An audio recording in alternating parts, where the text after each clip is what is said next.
شہباز صاحب کو پہلا الیکشن نہیں ہے جو مسلم لیگ نون لڑ رہی ہے، بہت کچھ آپ نے دیکھا اور بڑا کچھ ہے.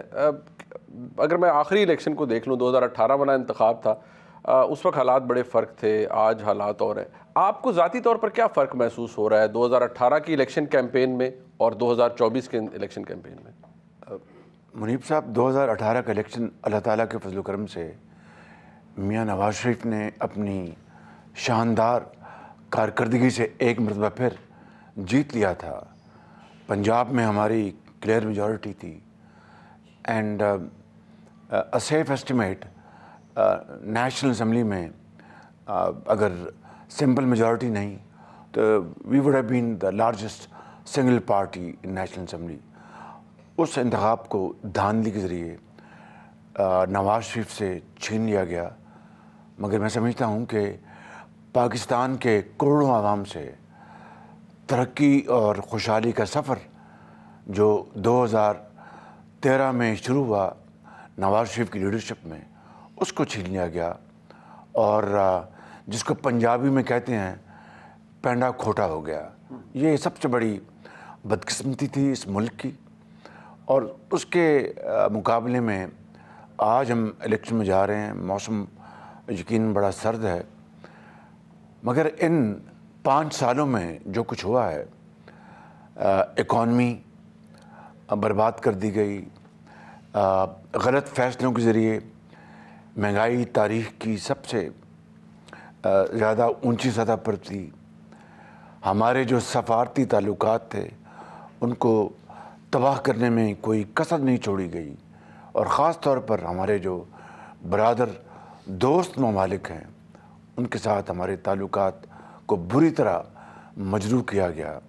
پھر IMF سے جو وعدے کیے گئے تھے، ریٹن زبانی نہیں، اس کی دھجیاں اڑائی گئیں. اور یہ وہ وجوہات ہیں جو 2018 کے الیکشن کو آج کے الیکشن کے مقابلے میں بہت مختلف طرف لے جاتی ہیں. اچھا میں صاحب، ایک فرق یہ بھی ہے کہ جب 2018 کے انتخاب میں آپ گئے تو میاں نواز شریف صاحب کو سزا ہو چکی تھی، وہ پابند سلاسل تھے، مریم نواز شریف صاحبہ جیل میں تھیں، بہت سفر کر رہی تھی آپ کی جماعت، پھر بھی جیسے پنجاب میں سب سے بڑی جماعت تھی آپ کی. لیکن آج فرق یہ ہے کہ آج آپ پر سختی نہیں ہے، پاکستان تحریک انصاف پر ہے. آج عمران خان پابند سلاسل ہیں، متعدد کیسز کا سامنا ہے. اور یہ اوور آل امپریشن ہے کہ آپ کی جماعت اسٹیبلشمنٹ کی اس دفعہ کی منظور نظر جماعت ہے. دیکھیے، یہ حقائق سے اس کا ایک تقابلی جائزہ لے لیتے ہیں. ابھی آپ نے جو بات کی کہ 2018 کے الیکشن میں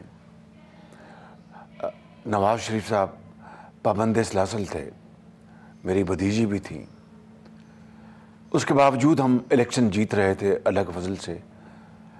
کسی کی مرہون منت نہیں، کسی کی سپورٹ کی وجہ سے نہیں، نواز شریف کی حکومت کی شبانہ روز محنت کے نتیجے میں اللہ تعالیٰ اپنے بے پایہ فضل و کرم سے ہمیں یہ عزت دے رہا تھا پاکستان کو مزید ترقی اور خوشحالی کے راستے پر تیزی سے لے کے جانا. عمران خان آج پابند سلاسل ہیں. اب تو کوئی بات ڈھکی چھپی نہیں ہے کہ نواز شریف کو جھوٹے مقدمات میں سزا دلوائی گئی. یہ بات تو طے ہے نا. اور یہ جو بات کہی جا رہی ہے، میں لفظ خود کہہ دیتا ہوں، آپ نے شاید اپنے سوالے میں پوچھیں گے لاڈلا. تو لاڈلا نواز شریف تھا جس کو 1999 میں so called plane hijacking case میں عمر قید ہوئی اور پھر جلاوطن کر دیا گیا. سر وہ پلوں کے نیچے سے بہت سا پانی گزر گیا نا. میں آپ کو بالکل ایک کرسپ آپ کو کمپیریزن دے رہا ہوں. پھر 2018 میں آپ نے خود فرمایا اور اس کے باوجود بھی ہم الیکشن جیت رہے تھے. آج عمران خان اگر پابند سلاسل ہے، 9 مئی کے غداری کا ایک مقدمہ جو کہ ایک سنگین ترین مقدمہ ہے، 190 ملین پاؤنڈ کا جو مقدمہ ہے، کوئی معمولی بات ہے. اور وہ شخص جو یہ کہتا تھکتا نہیں تھا کہ $300 ارب پاکستان سے یہ چور اور ڈاکو لے گئے ہیں، میں ان کو لے کے آؤں گا۔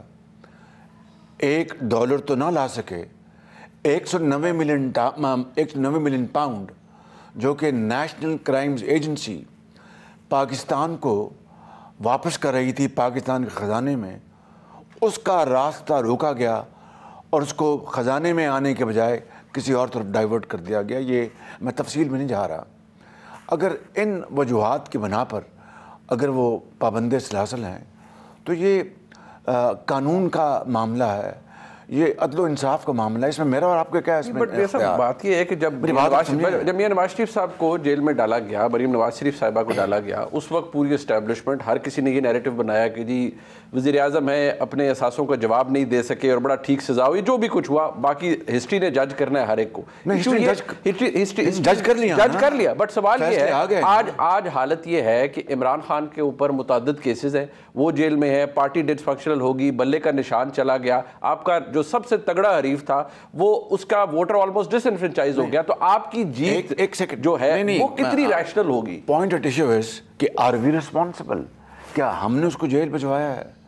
دیکھنا، نمبر 1 عمران خان تو دن رات کہتے تھے میں ان کو جیلوں میں بھجواؤں گا، میں ان کو سڑکوں پر ان کو میں لے کے آؤں گا اور ان کو میں گردن سے قابو کروں گا۔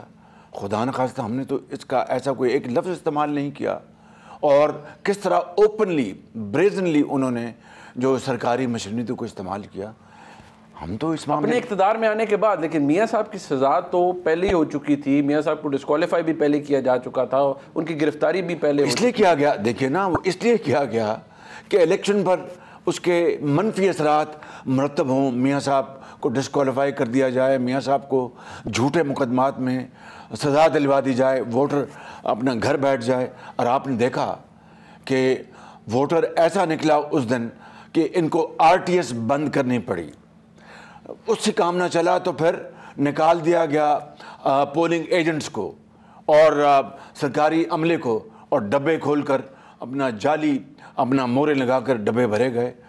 تو یہ کام کس نے کیا؟ ہم نے تو نہیں کیا تھا۔ پوائنٹ ایٹ ایشو از کہ آج اگر عمران خان جو کاش وہ نہ ہوتے، کاش جو انہوں نے بددیانتی کی ہے قوم کے ساتھ وہ نہ کرتے، تو آج وہ الیکشن کیمپین میں کاش 9 مئی کا واقعہ نہ ہوتا، کاش عمران خان اس کو اسپیرڈ نہ کرتے۔ کیا مجھے بتائیں آپ، ڈیموکریسی تو چھوڑ دیں، کیا ڈکٹیٹرشپ بھی غداری کو برداشت کر سکتی ہے؟ دنیا میں کہیں بھی آؤٹ آف کوسچن۔ تو اس لیے یہ مکافات عمل ہے، ہم کسی دشمن کے لیے بھی بد دعا نہیں کرنی چاہیے۔ بٹ اللہ تعالیٰ کرے کہ ہسٹری ہے نا، ہمارے ملک میں کیسز بنائے جاتے ہیں، پھر ون فائن ڈے پتہ چلتا ہے جی وہ سارے کیسز پولیٹیکلی موٹیویٹڈ تھے، بن گئے۔ ٹھیک ہے، I agree to the fact کہ 9 مئی جیسا توق آپ کے گلے میں، PMLN کے گلے میں نہیں تھا۔ 190 ملین پاؤنڈ دیکھیں، چلے سائفر کو دیکھیں، میں کہتا ہوں بٹ میرے صاحب ان میں سزائیں نہیں ہوئی فرینکلی، سائفر میں بیل ہو چکی ہے، توشہ خانہ میں بیل ہو چکی ہے، 190 ملین پاؤنڈ کا کیس تو ابھی تک چلا بھی نہیں۔ بیل تو ہوئی ہے لیکن وہ جو کنوکشن تو ختم نہیں ہوئی، ٹھیک ہے، وہ تو ابھی چل رہا ہے۔ میں اس بحث میں نہیں پڑھنا چاہتا، لیٹس موو فارورڈ۔ میں یہ کہہ رہا ہوں، میں نے ثابت کر دیا کہ نواز شریف کے خلاف جھوٹے مقدمات بنائے گئے، سزائیں دلوائی گئیں، ایک ایک کر کے ساری کی ساری، میں نے نہیں، آپ نے نہیں، عدالت عالیہ اور عدالت عظمیٰ نے ان کو ختم کیا۔ But is it I will move forward definitely, but is it a fair contest جو اب 2024 میں ہونے جا رہا ہے 8 فروری کو؟ PTI کے ساتھ بلہ ہو نہیں ہے سب کچھ، آئی وش بلہ ہوتا، اور اس بلے کو جو انہوں نے 4 سال جو گھمایا اور اکانومی کو تباہ کیا، ملک کو تباہ کیا، اپنے سفارتکاری کو تباہ کیا، اور بلے کو چلا کر اپنے جو مخالفین ان کو زخمی کیا، آئی وش وہ بلہ ملک کی ترقی اور خوشحالی کے لیے وہ چلاتے تو آج ملک کے حالات بالکل مختلف ہوتے۔